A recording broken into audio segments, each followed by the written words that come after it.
So this morning I'm going to start talking a series.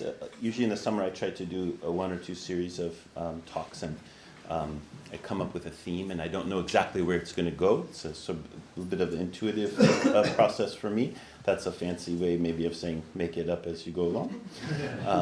But this year I'd like to spend some time talking about the path as your path, not simply a path that's like out there somewhere. When people come to Buddhist practice, I could say when you first encounter the Buddhist path, or maybe I prefer to say the Buddha path.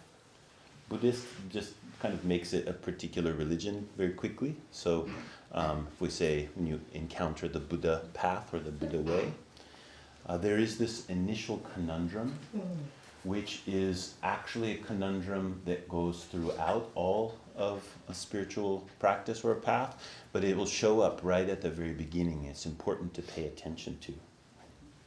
And it's this conundrum of, well, am I walking a path that has been laid down for me? Am I following the rules? Right? Am I doing what I'm told to do? Am I using a particular method or approach or way of thinking, etc., that will get me to where it is that I think I want to go? Or am I following my own direction? Am I following what I know to be true and trying to use that as my primary rudder? And if you're not experiencing any confusion with this, I would like to invite you to please experience some confusion with it. If you're quite sure, well, no, this is about what I think, it's about what I see, it's about what I experience and how I carry it forward. If you only think in that way, then you're denying the ancestors who have really burnt up their lives for 2,500 years to be able to bring the teachings to you today. It's quite an arrogant stance. But if you think that the ancestors burned up their life so they could tell you what to do, and if you're just going to follow directions, then you will have some kind of guarantee of fixing your problems, etc., then you're also missing the point. Right? It's kind of the opposite of the arrogant stance in some way. Now, most of us don't lie completely on one side or the other. Probably different phases in our life, probably depending on what side of the bed we woke up in any given morning, etc. There will be a different flavor. But we tend to move from those poles, one to the other a bit, and that's good. And to look into what's underneath this kind of conundrum is very instructive for the Buddha way. This kind of question becomes a fundamental question about outside and inside, about self and other. Is the path located outside or located inside? Or located both outside and inside, or neither outside and inside? This is a kind of thing that you read in the sutras all the time. Or neither not located inside or outside. It goes on and on like that a bit. But this question is important. It's an important question for us to ask. Do I follow or do I determine? Am I obedient, or is it kind of a process of self-discovery or determination? Am I going to pay attention to the law, or am I going to pay attention to experience? Is it going to be about God, or is it going to be about me? All of these kinds of attitudes, or I would say like a spiritual postures, how it is that we're approaching the spiritual life, arise through this interplay of self and others. And it's there that one of our really fundamental conundrums lives just as a human being. What is this all about?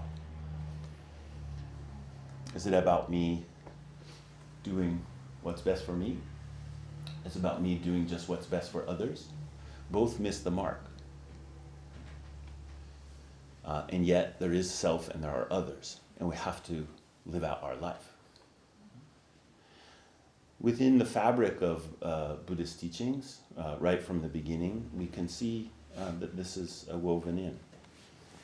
It's woven into discussions about how we see things, about how we think about things. In Buddhism, we call that view. What is our view or our understanding?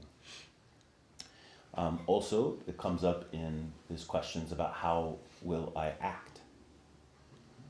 What will I say? What will I do? And then also in just how am I? How is my being? And traditionally, these three facets of the path are called, the first one, view, is a facet of wisdom. So we pay attention to this conundrum of self and other. We try to understand that it's not just a dichotomy. Self and other sounds like I'm here and you're over there, and there's not much we could do about that.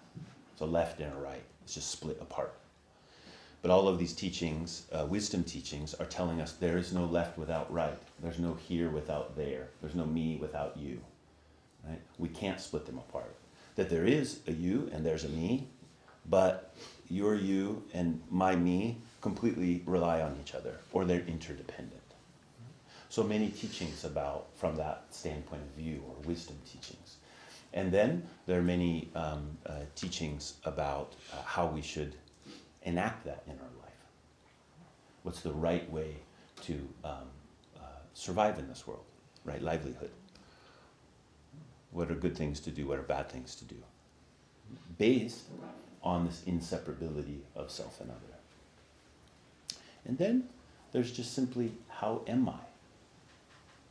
I don't mean like, are you feeling good or feeling bad? I mean like, what is your state? Your state of being.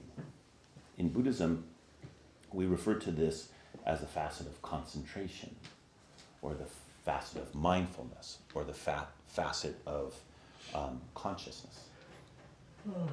How am I? And the teachings here oftentimes are very directly related to meditation. Related to samadhi would be the technical term. Samadhi means something like concentration. So this conundrum of self and other, outside, inside, which should show up right from the beginning. If it's not showing up, look around for it a little bit, get a little rebellious if you feel like you're too compliant, get a little more compliant if you feel like you're too self-deterministic, and play around there a little bit. I mean that really literally. Like if you're like, yeah, I make it up, then do some prostrations, okay? Yeah. If you think like, oh, no, I have to do everything right, just do something wrong on purpose a couple times. Yeah, just get out of the box a little bit. I mean, wrong stuff around the temple is not so, it's like, I bowed to the left when everyone else bowed to the right. It's not such high stakes. Really. You could do high stake things too. But, so bringing that right into the practice of meditation, trying to see, what am I doing? Am I making something happen, or is something happening to me when I'm sitting in zazen? This is a very important question. And sometimes you may sit for a long time, your mind gets very, very quiet, and then you can't tell. You can't tell. Am I doing something? Is something being done? I'm not sure. In this division, this idea that either I'm doing it or it's being done to me starts to not make sense so much. This is a great gift of meditation. Not just that our mind would get cleared up a little bit, or we'd be able to concentrate a little bit better, or something like that, but that we have this intuitive sense, or we have a kind of deep posture, which is starting to face things not in opposition, but in their totality. Within the Buddha Dharma,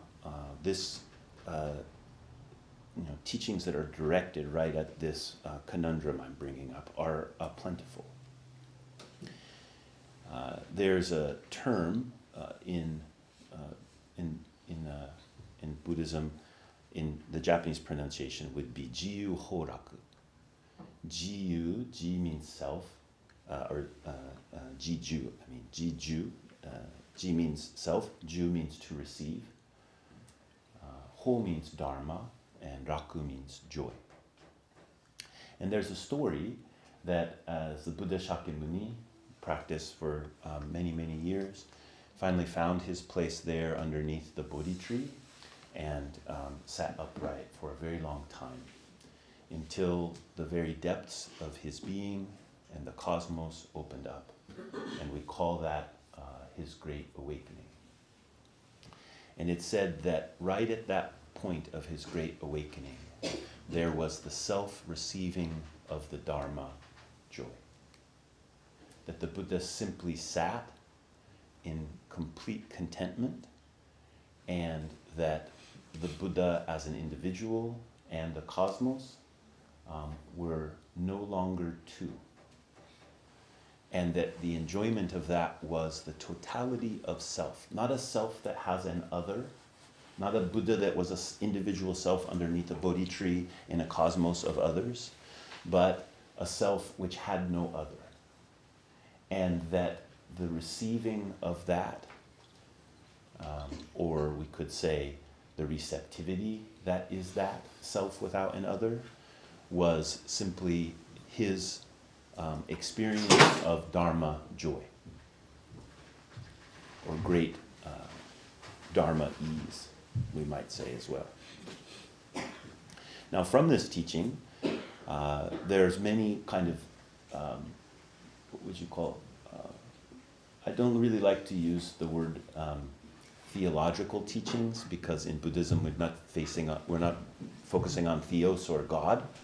So it's not quite right to say theological, but we could if we say philosophical, then sometimes that doesn't sound quite right either. So I'll just say theological, but just know I'm not talking about God. Maybe we'll call it Buddha-logical. We could do that, or waking up logical, or something like that.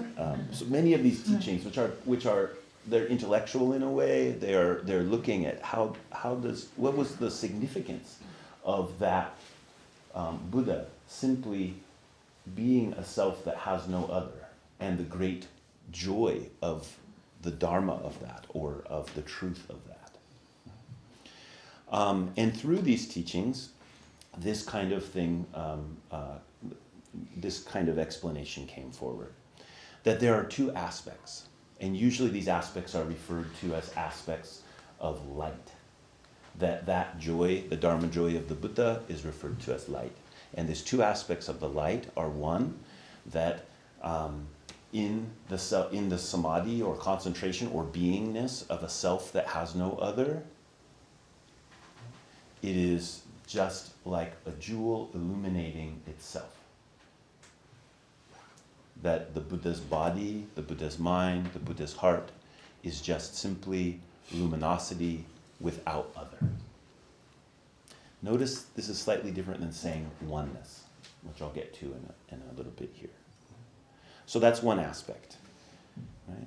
The wisdom luminosity of the true Dharma world. That's how it's called sometimes. So that's one aspect. The other aspect is the luminous body which responds and greatly functions.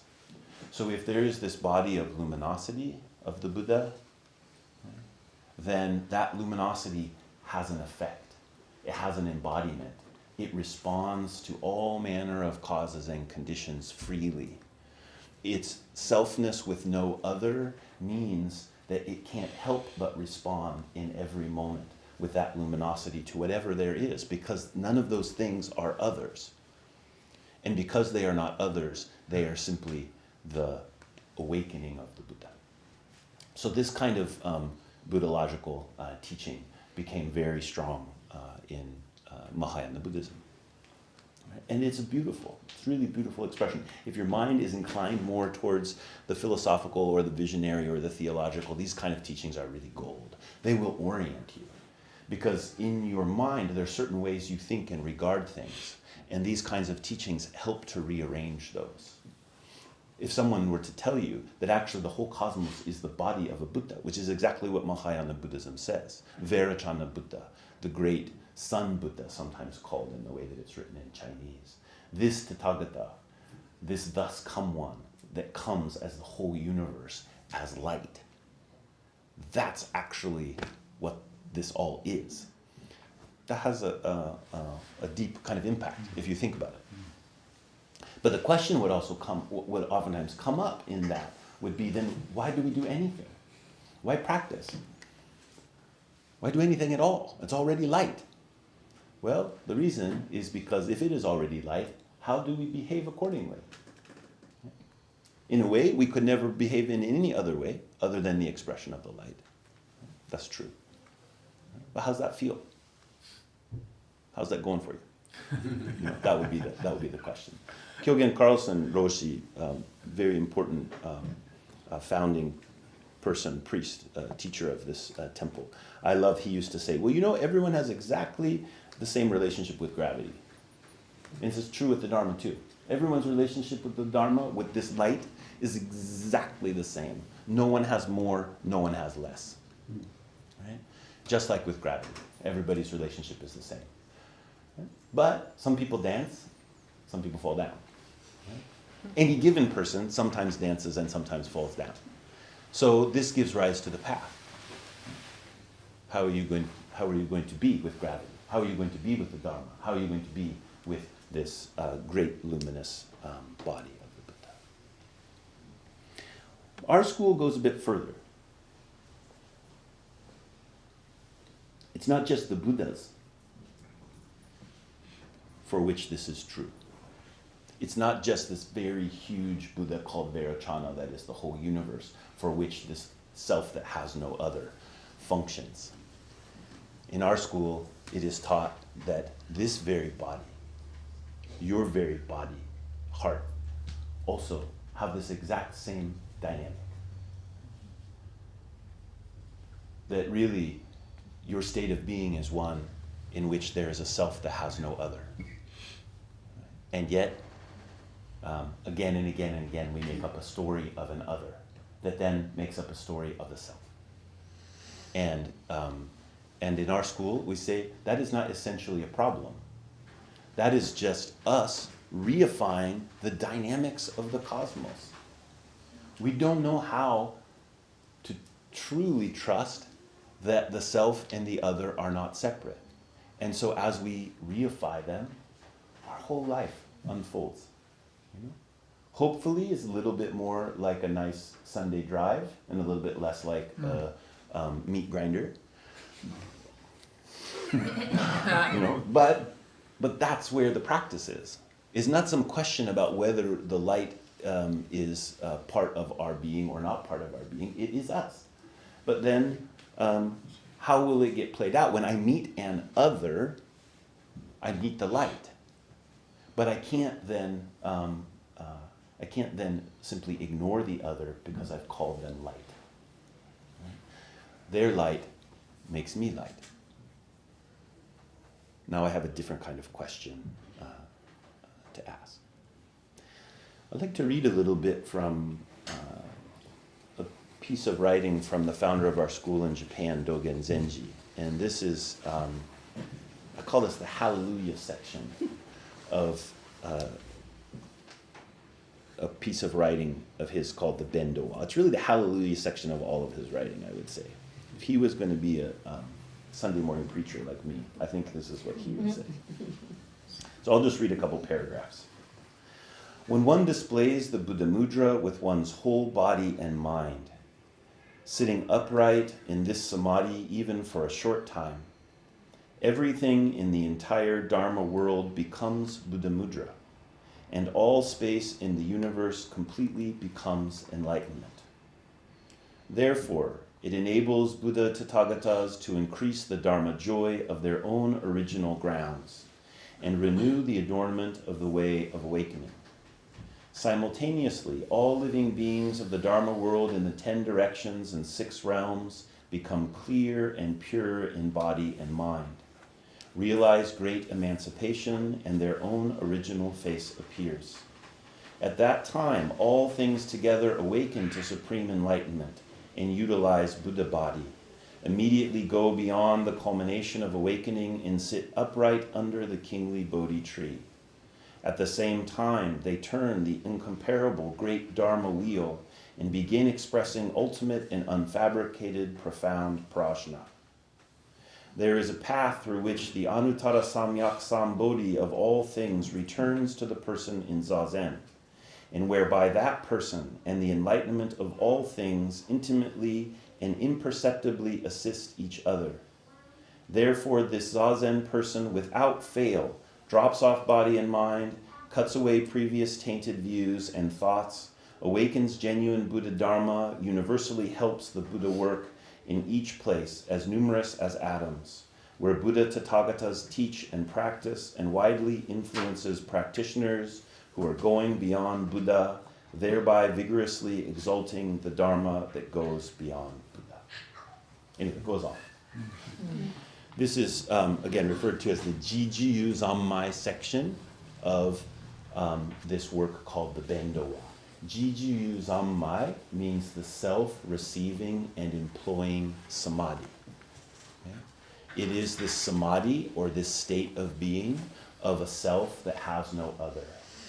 That is not just something that you own. It's not a self that you own, but it's the self of your true being, or in Buddhism we would say your original face.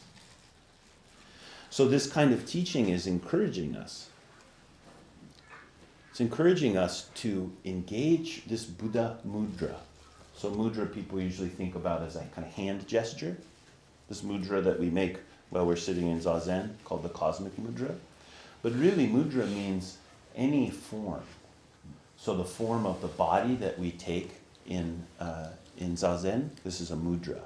But notice here he said to make the Buddha mudra with the body and mind. Okay? So the Buddha mudra is not something you make with the body. It's not something which someone outside of you says, this is the shape you're supposed to sit in Zazen, and forces you into that shape, either by convincing you that it's a good shape to do, or literally forcing you to do it, which doesn't happen in the US very often, but does happen in Japan to a certain extent. And so that's not it, right? It's made with the body and mind. It's not something which an other would put upon you, but it's also not something that you can just make up yourself. Right? The mudra is something that is beyond that. The shape of this great Vairocana Buddha's mind and body is this shape which we make with our bodies and minds. It's like an invocation of the name, even though the name could not hold the truth. You see that? The name, the form, cannot hold the truth, as if the truth would now be inside it and it wouldn't be in other places. The word or the form, it can only express the truth. It's a conduit. It's not a container. It's not like the Tupperware of awakening, right? It's more like the hose. So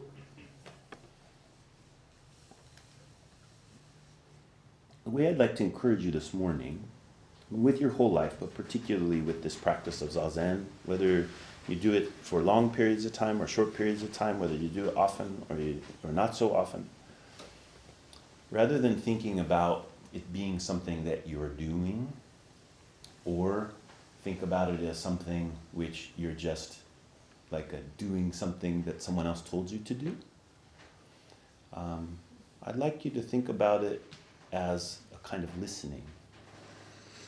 That's the receptivity. But a listening that you do with your whole body and mind.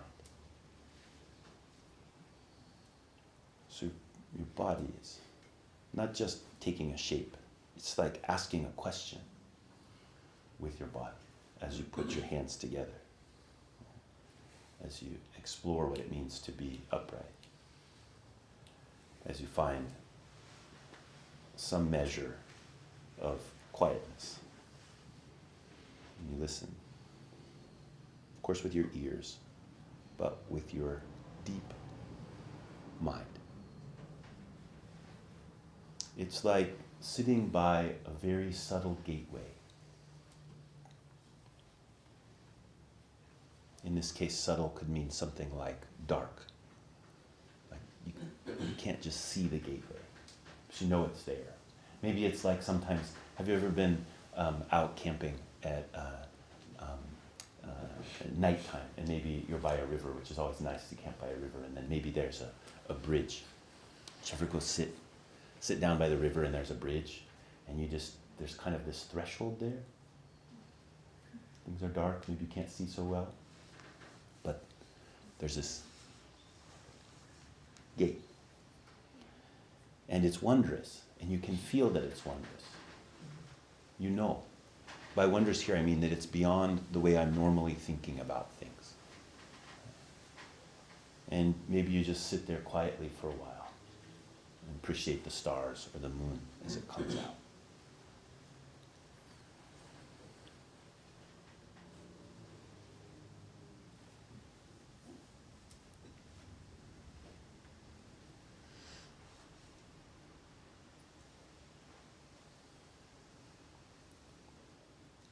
When you practice like this, then there's a kind of confidence that emerges, which is very different than the confidence of, I'm me, I've got to make these decisions, to do these things this way, to make this happen, to make that happen, etc. Or the confidence that I know I'm following the right path because whatever the reason is, someone told me so and I believed them, and I'm holding on to it because it is the whatever orthodoxy I've accepted. And if I let go of it, it's kind of scary because I've invested in it. It's very different than that too. It's a place where the very wondrous and subtle conundrum of our own heart, which is kind of like, am I even me? And if I am, what am I doing with that? That's where we can hear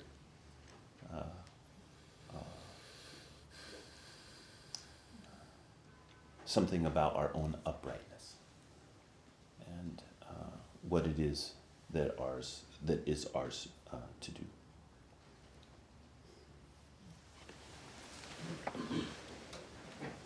You just said, am I even me? So, I like that. I mean, I'm just, I identify with that.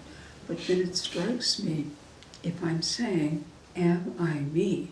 Who's saying, who am I me? Yeah. It implies, Exactly. right? Yeah. So I've been wanting to ask this a really long time, and I forget about it. Yeah. So could you speak to that? Well, that's exactly the conundrum. Is to have an experience, to have any experience there of self and other, Exactly. is already a kind of conundrum. I mean, it's a conundrum in the sense of how do I meet this other? I knowing meeting this other is meeting myself, but there is actually the experience of this self that is in a whole world of others.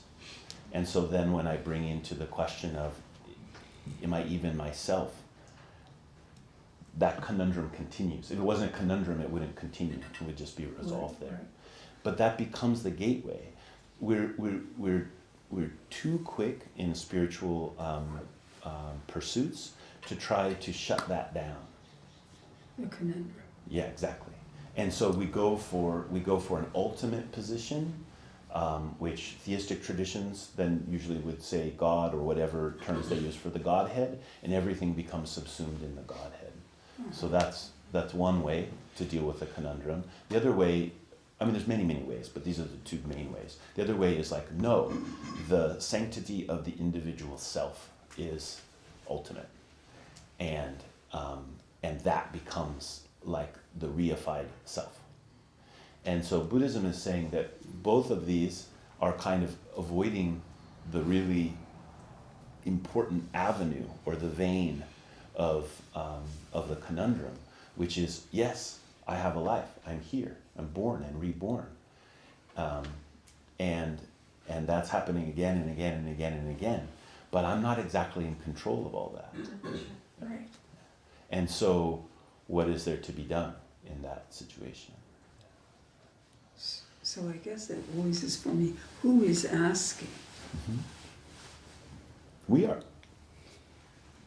Mm-hmm. It doesn't have to be a permanently abiding, independent self to ask a question. then spirit does not have to be, is it? Right. Yeah, exactly. Okay. Yeah, because all of our experience is an experience which cannot be contained in a individual, isolated, personal self. Right. Whatever we're experiencing as self is completely interdependent, transient, ever-changing, and that self is not just as able to ask a question. I'd say that's the only reason we're able to ask a question. If we were all those other things, we wouldn't be. There just isn't. Right. Yeah. And that's kind of from like a Buddhological explanation. There's kind of like a rational explanations for that, why that would be. But I think we also just know in a very sort of simple way. So could we say that self is asking self? Yeah. Okay. Yeah. Thank you. Hojo-san, can you explain the difference? You were about to say something about the oneness, or like one. Yeah. But can you tell the difference between the we are all one and the actual we are every single thing is one? And also maybe if you could you explain the story what your teacher used to say about it, which was really great. Yeah, he would just say as he got older, all his teachings got shorter and shorter. Yeah. There's hope, people. Yeah. And he would, it's shorter and shorter, and then finally, the last several years he was teaching, he would just only ever talk about one. Right. But the way he would talk about one was really different than what we usually are saying when we say oneness. When we're talking about oneness, oftentimes what people mean, or I would even say usually what people mean, is a kind of squish it all together oneness, like dismissive of the difference of things, and to say that they're all one. So if we talk about the body of Vairocana being the light of all being, the universe, people would take that to mean like, oh, all this stuff doesn't matter. It's just a shape, but what it actually is light, and all the light is oneness. His way of teaching was just opposite of that. He would say, it's one, and that means you're one, I'm one, she's one, light bulb's one, book's one, glasses one, and it's all one. That the one of the individual and the one of the whole do not stand in opposition to each other. This is another way of talking about the self and the other not standing in opposition to each other. Well, oftentimes when we're talking about oneness, the kind of, and in spirituality, oftentimes that's the kumbaya moments, right? Which are great. You know, it's like, oh, but this subtle thing can happen where the individual is subsumed in the whole. And that is a kind of fundamental undermining of the true wholeness. Yeah. And a cop-out. And a cop-out. Yeah. Easily used as a cop-out. Yeah. So so sometimes people use the word one, but sometimes people use the words not two. So where in the temple where I would sit with my teacher, he always sat underneath this beautiful calligraphy that said not two gates. And you could read it that way, or you could read it the gate of not two. So I think both are important ways to read it, but today I'm talking about the gate of not two, where, but if you say one, then you're also, it's a little dangerous to say one. But then the third ancestor just says one, all the way through. This is okay. So, you know.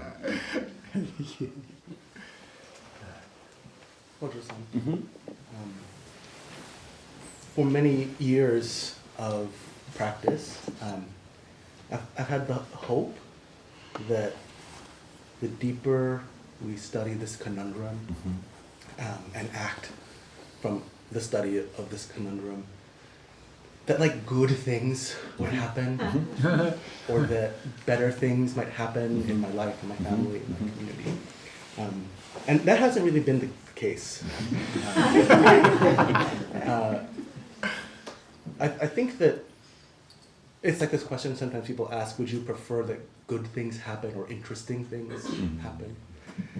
I guess my question is, that can be very, I almost want to say deflating, or it can be very disinteresting enchanting in a life of practice. Can you speak to how we sustain that conundrum in the face of things not going so good? Yeah. I want to read this very interesting, reread this part.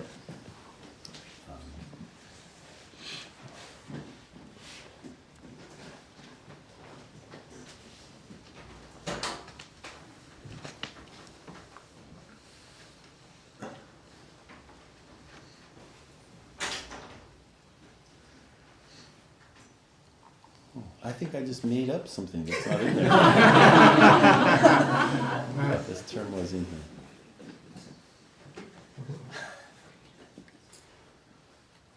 here.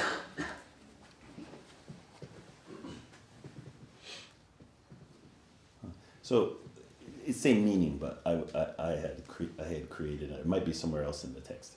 So he says, he's talking in the Buddha Mudra, the study of this conundrum, etc., etc. He says, all living beings of the Dharma world in the 10 directions and 6 realms become clear and pure in body and mind, realize great emancipation, and their own original face appears.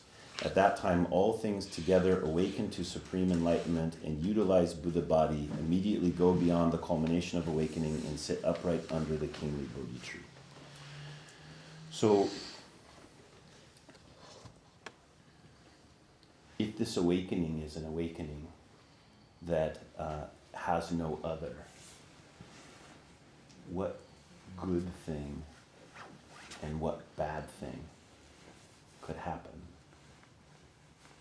Everything happens. And our desire to have the things get better or the good things to happen, the more we study this conundrum, we can begin to see that nothing happens here without something happening here. And that all those efforts to try to pull together the good to leave behind the bad is always leaving something out. That doesn't mean that we wish for calamity. We don't need to. The entropy has that covered. And so then the job is this response. What I have found to be true is even among really difficult things, really difficult periods of life, that Dharma joy that the Buddha received as a self without no other is 100% there.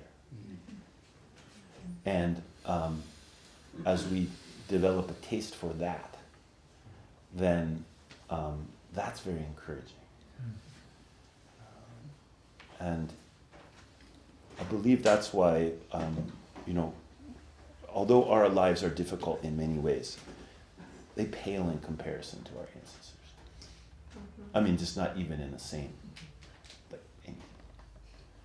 A different kind of suffering, maybe a suffering of that comes from a lot of too much abundance, not just material, but in all kinds of abundances. And that may be more confusing for us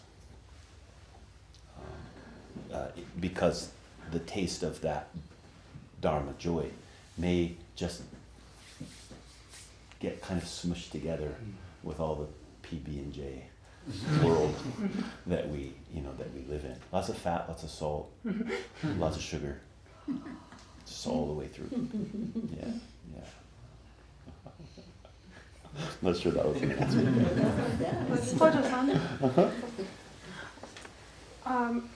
In a way, a follow-up question. We've been talking a lot recently about what it is to act in the world. How do we act in the world from that place of no place to stand? Mm-hmm. What is it to act without being for or against? Mm-hmm. And you said something at the beginning that feels so important about that, how that body of luminosity Mhm. that isn't self and other Mhm. can't help but respond. Yeah. And I wonder if you could talk about that, how we Yeah. take up the path that way. Yeah. So there's a koan. Some of you may have read it before. I remember it being in Paul Repp's book Zen Flesh, Zen Bone. Did anyone? Is that in anyone's path? It's a kind of, probably if you're a little older, you may be more familiar with it. I really recommend it. It's quite good. It turns out he was a pretty interesting figure. Someone gave us a bunch of his books. We have them in the non-checkout part of the library if you're interested. But anyway, it's a story. I can't remember the exact details. And there's a monk who builds a hermitage on this wealthy woman's land. And so he practices austerities there and lives out the life of a monk. And so this woman decides she's going to test the monk and see if he's really worth his, letting him stay there on her property and make offerings. So she sends her daughter and to make kind of advances to the monk. And I can't remember all the details of the story, but she sends her several times. And at the last time, the monk says something like, "Do not come here again. The root of this old tree is withered and dry." Some kind of poetic thing like that. She goes back and tells her mother, and the mother goes to the hermitage and kicks the monk out and burns it down.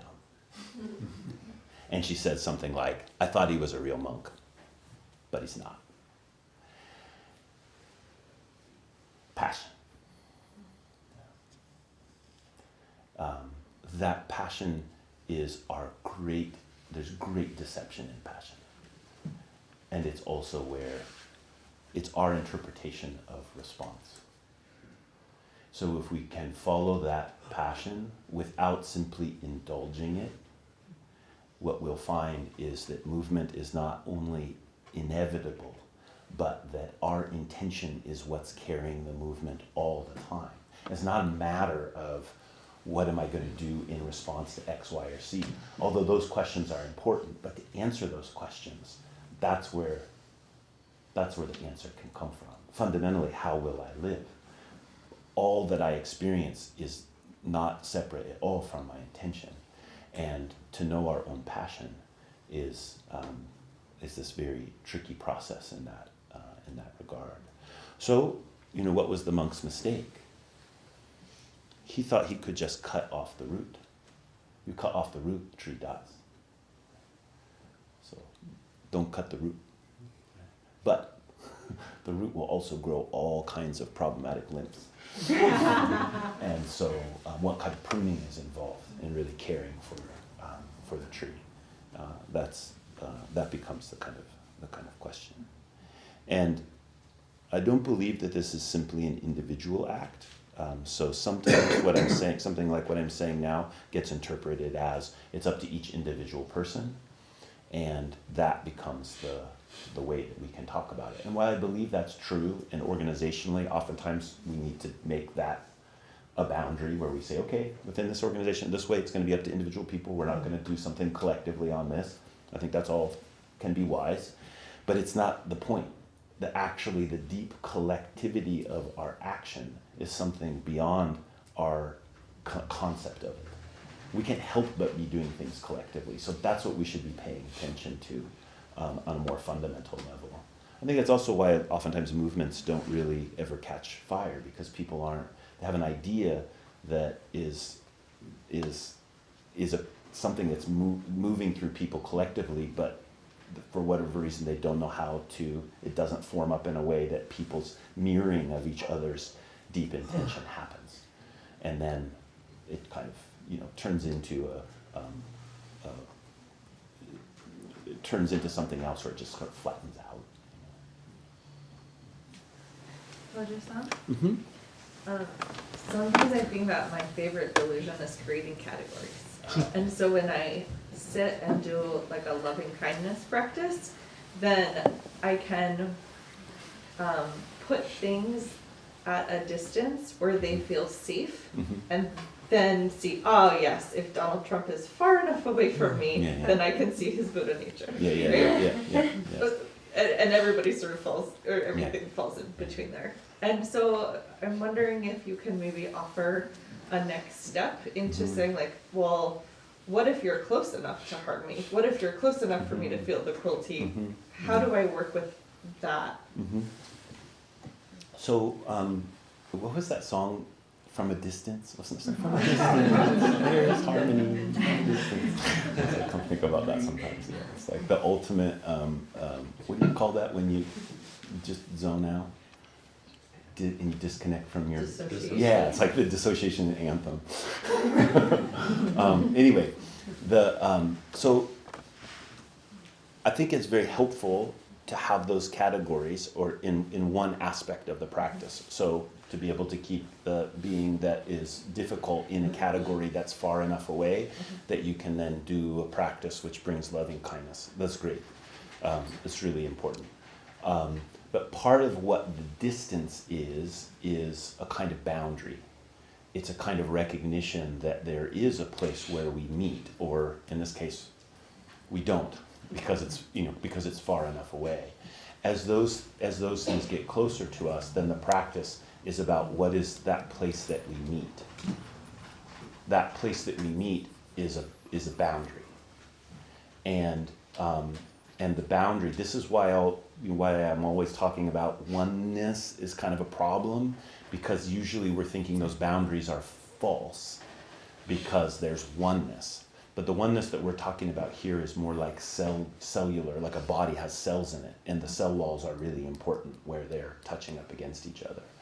So the practice then relies on the cell wall having integrity, or relies on the boundary or the place we meet to have the integrity that I can then do the practice of loving kindness. Now, ideally, we're able to work on those boundaries in a way that they're healthy, and that we can do that even if this person's difficult for me, or there's a lot of karma wrapped up in it, that I can do the loving kindness meditation, for example, there. But sometimes we can't, and then those boundaries are violated, etc.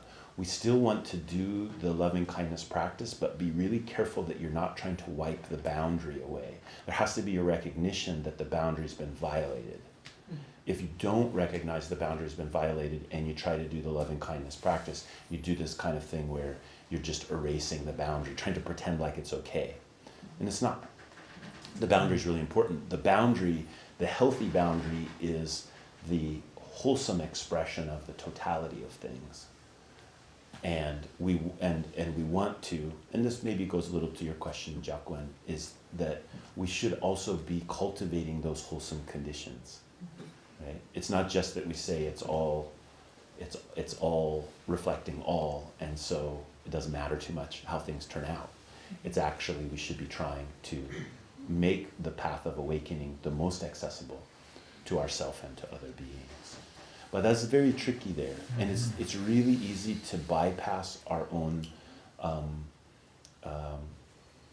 responsibility in those situations, or the responsibility of others, because that boundary gets kind of erased a bit.